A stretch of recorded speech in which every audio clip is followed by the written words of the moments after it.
Kũringana na ruhonge rwa ndari gũkũ bũrũri-inĩ, andũ matanyiheire mirioni 12 makoragwo na thĩna wa irio na kwandandũra mĩgũnda ĩrĩa ĩkoragwo ĩtekũhũthĩka thĩinĩ wa NYS nĩ ũgũkorwo arĩ ũndũ ũrĩ na ũguni mũnene. Mwandĩki mũtabarĩri rũhonge-inĩ rwa NYS Mĩrĩka Mũnye augĩte mĩgũnda ĩno ĩkoragwo ĩrĩ na tĩri mũnoru ũngĩkũria irio mĩthemba ngũrani, akiuga nĩ harĩ bata ĩkorwo ĩkĩrĩmwo nĩguo kũnyihanyihia thĩna wa ng'aragu gũkũ bũrũri-inĩ. Mĩgũnda ĩno ya NYS ĩngĩrĩmwo to full capacity.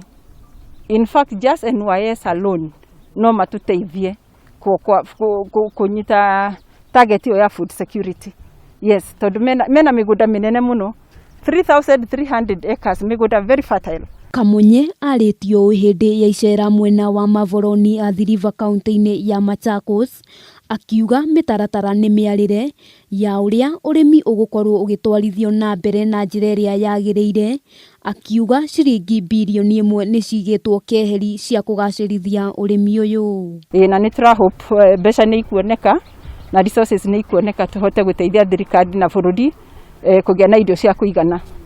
Already nĩ wona iria tũtiragũra, thũkũma tũtiragũra, marigũ tũtiragũra, and that is a good step. Kũringana na mũnene wa NYS rũhonge-inĩ rwa Athi River Samuel Maina, gĩcunjĩ kĩa ĩka 300 nĩkĩo kĩhũthĩkĩte kũrĩma irio mĩthemba ngũrani, mũgũnda ũyũ ũkĩandĩka andũ makĩria ya 500. Production capacity, if I can say for this financial year, we have been given a target of 40 million.